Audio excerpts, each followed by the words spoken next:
নমস্কাৰ স্বাগতম জনাইছো টেক লাৰ্ণিঙৰ অন্যটা ভিডিঅ'লৈ যিসকল ছাত্ৰ-ছাত্ৰী এইচএছ ফাৰ্ষ্ট ইয়েৰত ৰেজিষ্ট্ৰেশ্যন কৰিলে তো তেওঁলোকৰ যিহেতু মেৰিট লিষ্ট এডমিশ্যনৰ যি মেৰিট লিষ্ট হয় আজি প্ৰকাশ পাইছে। আজি হৈছে ২৭ তাৰিখ 10 বজাত ইতিমধ্যে তোমালোকৰ যি মেৰিট লিষ্ট হয় মেৰিট লিষ্ট প্ৰকাশ পাইছে। তো কেনেকুৱা ধৰণে তোমালোকে মেৰিট লিষ্টখন চাবা, তোমালোকৰ নাম আহিছে নে নাই, আৰু লগতে তোমালোকে কলেজখন কেনেকুৱা ধৰণে সিলেক্ট কৰিবা, তো সম্পূৰ্ণ প্ৰসেছ এই ভিডিঅ'টিত দেখুওৱা হৈছে। তোমালোকে যদি আমাৰ চেনেলত পোনপ্ৰথমবাৰৰ বাবে আহিছা তেনেহ'লে চেনেলটি ছাবস্ক্ৰাইব কৰি কাষৰ বেল আইকনটো প্ৰেছ কৰিবলৈ নাপাহৰিবা। বলা তেনেহ'লে ভিডিঅ'টি আৰম্ভ কৰোঁ। পোনপ্ৰথমে তোমালোকে ডেছক্ৰিপশ্যনত দিয়া লিংকত ক্লিক কৰিবা, নতুবা তোমালোকে চাৰ্চ বাৰত চাৰ্চ কৰিবা assampro.com, এনেকুৱা ধৰণে চাৰ্চ কৰিবা, নহ'লে ডেছক্ৰিপশ্যনত ক্লিক কৰিবা। ক্লিক কৰাৰ লগে লগে এইখন পেজ খোল খাব। তোমালোকে ইয়াতেই যিটো ওপৰতে দেখিবলৈ পাইছে আমাৰ যিটো ৱেবছাইট হয়, আমাৰ যিটো অফিচিয়েল ৱেবছাইট, তো সেই ৱেবছাইটতে আপোনালোকে ক্লিক কৰিবা। ক্লিক কৰাৰ পিছতে অলপ স্ক্ৰল ডাউন কৰিলে ইয়াতে এটা লিংক দেখিবলৈ পাবা, HS first year admission 2025 admission merit list. ইয়াতে মেৰিট লিষ্টখন তোমালোকে ডাউনলোড কৰি ল'ব পাৰিবা বা মেৰিট লিষ্টখন চাব পাৰিবা। ইয়াতে ক্লিক কৰি দিবা। ইয়াত ক্লিক কৰাৰ পিছতেই তোমালোকৰ যি মোবাইলৰ পেজ হয় এনেকুৱা ধৰণে অপেন হ'ব। ইয়াতেই তোমালোকে দেখিবলৈ পাবা তোমালোকৰ সকলোবিলাক ডিটেইল। ইয়াত দেখিবলৈ পাইছা তাৰিখটো উল্লেখ আছে আৰু 10 বজাত তোমালোকৰ যি মেৰিট লিষ্ট হয় তাৰো সবিশেষ লিখা আছে ইয়াতে ৱেবছাইটটোত। তো তলতে গ'লে তোমালোকে এখন টেবুল দেখিবলৈ পাবা। ইয়াতে দেখিবলৈ পাইছা এখন টেবুল। ইয়াতে দেখিবলৈ পাইছা HS first year admission 2025 result অৰ্থাৎ মেৰিট লিষ্টখন চাবলৈ এই ক্লিক হিয়াৰ যিটো অপশ্যন দেখিবলৈ পাইছা তাতে ক্লিক কৰিবা। এই ক্লিক হিয়াৰ যিটো অপশ্যনত ক্লিক কৰিলেই তোমালোকৰ যিখন মেৰিট লিষ্ট হয় অৰ্থাৎ তোমালোকে যিখন মেৰিট লিষ্ট অৰ্থাৎ কলেজৰ কাৰণে ৰেজিষ্ট্ৰেশ্যন কৰিছিলে তাত তোমালোকৰ নাম আহিছে নে নাই চাব পাৰিবা। তাত ক্লিক কৰি দিবা। তাৰপিছত তোমালোকৰ যি মোবাইল নাম্বাৰ হয়, ৰেজিষ্ট্ৰেশ্যন কৰোঁতে যিটো মোবাইল নাম্বাৰ দিছিলে সেইটো দিব লাগিব, বেলেগ মোবাইল নাম্বাৰ দিলে নহ'ব। তো সেই মোবাইল নাম্বাৰটো দিবা। তাৰপিছত ডেট অফ বাৰ্থ দিবা শুদ্ধকৈ এনেকুৱা ধৰণে। ডেট অফ বাৰ্থ দিয়াৰ পিছত তোমালোকে 4 ডিজিট পিনটো দিবা। 4 ডিজিট পিনটো যদিহে পাহৰিছা ফৰগেট লগইন ডিটেইলত ক্লিক কৰি তোমালোকে পিনটো পুনৰ তোমালোকৰ SMS ৰ দ্বাৰা পাবলৈ সক্ষম হ'বা। তাৰপিছত লগইন এজ ষ্টুডেণ্টত ক্লিক কৰি দিবা। লগইন এজ ষ্টুডেণ্টত ক্লিক কৰাৰ পিছত তোমালোকৰ যি মোবাইলৰ পেজ হয় মোবাইলৰ পেজখন এনেকুৱা ধৰণে খোল খাব। ইয়াতেই তোমালোকে চিলেক্ট কৰিব লাগিব তোমালোকৰ কলেজখন। তাৰপিছত আপোনালোকৰ যি মোবাইলৰ পেজ হয় এনেকুৱা ধৰণে অপেন হ'ব। ইয়াতে এডমিশ্যন অফাৰ্ড বুলি দেখিবলৈ পাইছে। ইয়াতে তোমালোকৰ যি চিলেকশ্যন লিষ্ট হয় এখন কলেজৰ কাৰণে আহিছে নামটো। তাৰপিছত 5খন কলেজৰ কাৰণে আমি ৰেজিষ্ট্ৰেশ্যনৰ কাৰণে এপ্লাই কৰিছিলোঁ, কিন্তু এখন কলেজত ইয়াত চিলেক্ট লিষ্ট আহিছে। তো তোমালোকে ইয়াতে কি কৰিবা, অলপ স্ক্ৰল ডাউন কৰিলেই ইয়াতে এখন টেবুল দেখিবলৈ পাবা। ইয়াতেই দেখিবলৈ পাবা সকলোবিলাক কলেজ, কোনখন কলেজৰ কাৰণে তোমালোকৰ লিষ্ট আহিছে ইন চিলেকশ্যন লিষ্ট বুলি তোমালোকে দেখিবলৈ পাবা কাষতে। কিছুমান ষ্টুডেণ্টৰ কি হয় একেবাৰে লিষ্টত নামেই নাহে প্ৰথম পৰ্যায়ত, অৰ্থাৎ তেওঁলোকৰ ছেকেণ্ড পৰ্যায়ত নাম আহিব। কিছুমানে বহুতৰ ছাত্ৰ ছাত্ৰীৰ এই লিষ্টত যি হয় নাম নাহে, তো তেওঁলোকে একো চিন্তা কৰিবলৈ দৰকাৰ নাই। তো ছেকেণ্ড লিষ্টটো তোমালোকৰ প্ৰকাশ পাব, তোমালোকে ৱেইট কৰা। ইয়াত যদিহে তোমালোকৰ নাম নাই আহা ছেকেণ্ড লিষ্টত তোমালোকৰ নাম প্ৰকাশ পাব। তো তোমালোকে তাৰপিছত কি কৰিবা, ওপৰৰ অফাৰ অপশ্যনটোত এডমিশ্যন অফাৰ অপশ্যনটোত ক্লিক কৰিবা, নতুবা মাই এপ্লিকেশ্যন অপশ্যনটোত ক্লিক কৰি ল'বা।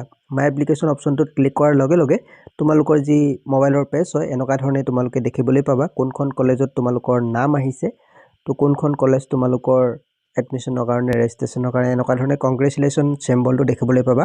তাৰপিছত তোমালোকে একচেপ্ট এডমিশ্যন ৰিকুৱেষ্ট বুলি যিটো অপশ্যন আছে তাত ক্লিক কৰিবা। তাৰপিছত তোমালোকৰ যি লগইন পিনটো ইয়াতে দিব লাগিব।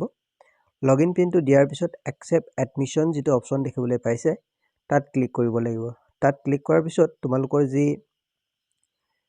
ৰেজিষ্ট্ৰেশ্যন প্ৰক্ৰিয়া তো সম্পূৰ্ণ হৈ গৈছে। তাৰপিছত তোমালোকে একনলেজখন ডাউনলোড কৰি ল'বা ইয়াতে ক্লিক কৰি। ইয়াত ক্লিক কৰাৰ পিছত তোমালোকৰ এই যিখন একনলেজমেণ্ট হয় কলেজত তোমালোকে জমা দিবগৈ লাগিব। তো এইখন তোমালোকে ভালদৰে ডাউনলোড কৰি প্ৰিণ্ট আউট কৰি ল'বা। বহুতো ছাত্ৰ ছাত্ৰীয়ে কি হয় এই ফৰগট লগইন ডিটেইল অৰ্থাৎ তেওঁলোকৰ যিটো 4 ডিজিট পিন হয় বহুতো ছাত্ৰ ছাত্ৰীয়ে পাহৰি যায় বা মনত নাথাকে, স্ক্ৰীনশ্বট মাৰি নথয়। যিটো ৰেজিষ্ট্ৰেশ্যন কৰোঁতে যিটো পিন বনাইছিলে 4 ডিজিট পিনটো, তো সেই 4 ডিজিট পিনটো তোমালোকে কেনেকুৱা ধৰণে উলিয়াবা। তো এই ফৰগট লগইন ডিটেইলছ বুলি যিটো অপশ্যন দেখিবলৈ পাইছা তাত ক্লিক কৰি দিবা। তাত ক্লিক কৰি দিয়াৰ পিছত তোমালোকে কি কৰিবা, ইয়াতে ৰেজিষ্টাৰ 10 ডিজিট মোবাইল নাম্বাৰ তোমালোকৰ যিটো মোবাইল নাম্বাৰ হয় সেইটো দিব লাগিব। ইয়াত মোবাইল নাম্বাৰটো দি দিবা। মোবাইল নাম্বাৰটো দিয়াৰ পিছত তোমালোকে ইয়াতে এণ্টাৰ ডেট অফ বাৰ্থটো দিবা এনেকুৱা ধৰণে সিলেক্ট কৰিব আহিব তোমালোকৰ ইয়েৰটো সিলেক্ট কৰিবা প্ৰথমতে তাৰ পিছত তাৰিখ সিলেক্ট কৰিবা এনেকুৱা ধৰণে ডেট অফ বাৰ্থটো সিলেক্ট কৰাৰ পিছত সাবমিট বাটনত ক্লিক কৰি দিবা সাবমিট বাটনত ক্লিক কৰি দিয়াৰ পিছতে তোমালোকৰ কি হয় মোবাইললৈ SMS-ৰ জৰিয়তে সেই ফৰগেট পিনটো আহি যাব নতুবা তোমালোকে যদি হে মোবাইল নাম্বাৰটো পাহৰিছে ইয়াতে ক্লিক কৰি মোবাইল নাম্বাৰটো তোমালোকে চেঞ্জ কৰি ল'ব পাৰিবা তো এনেকুৱা ধৰণে তোমালোকে ফৰগেট পিনটো উলিয়াই ল'ব পাৰিবা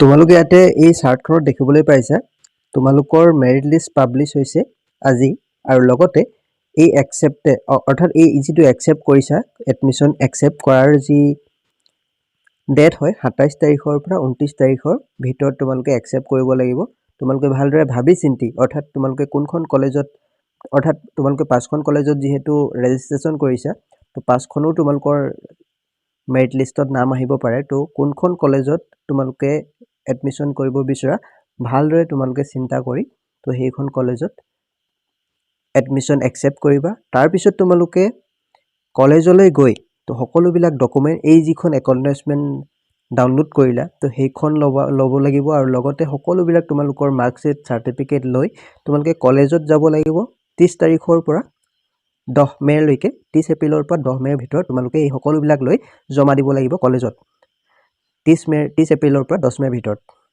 তো এই কথা মনত ৰাখিবা তোমালোকে তো এতিয়া তোমালোকে কাম কৰা তোমালোকে কোন ধৰণৰ চিন্তা কৰিবলৈ দৰকাৰ নাই ভালদৰে তোমালোকে ঠাণ্ডা মগজুৱে তোমালোকে ভাবি চিন্তি কোনখন কলেজত এডমিশন কৰা হেতু থিৰাং কৰা তাৰ পিছত একসেপ্ট কৰাৰ পিছত তোমালোকে সকলোবিলাক তোমালোকৰ যিবিলাক ডকুমেন্ট মাৰ্কশিট আছিল তো সেই ডকুমেন্ট বিলাক লৈ তোমালোকে কলেজলৈ যোৱা কলেজত তোমালোকে 30 এপ্ৰিলৰ পৰা 10 মেৰ ভিতৰত এই সকলোবিলাক জমা দিব লাগিব তাৰ পিছত তোমালোকৰ যি এডমিশন প্ৰক্ৰিয়া সমাপ্ত হ'ব তাৰ পিছত তোমালোকৰ এই ভিডিঅ'টিৰ জৰিয়তে তোমালোকক ইমানেই জনাবলগীয়া আছিল যদিহে তোমালোকৰ কিবা প্ৰবলেম পাইছা এডমিশন একসেপ্ট কৰাৰ লগতে যিকোনো প্ৰবলেম তোমালোকে আমাৰ WhatsApp গ্ৰুপত জয়েন হৈ ল'ব পাৰা তো সেই WhatsApp গ্ৰুপত জয়েন হৈ মোক মেছেজ দিব পাৰা তোমালোকৰ কিবা যদি প্ৰবলেম হয় এডমিশন কৰোতে তো সকলোবিলাক আমি পোনপটীয়াকৈ তোমালোকৰ লগত সহায় কৰিম তো যদিহে তোমালোকে আমাৰ চেনেলত পোনপ্ৰথমবাৰৰ বাবে আহিছা তো চেনেলটো সাবস্ক্ৰাইব কৰি ল'বা WhatsApp গ্ৰুপৰ লিংক ডেসক্ৰিপচনত দিয়া আছে ক্লিক কৰিবা আৰু লগতে এই যিটো মেৰিট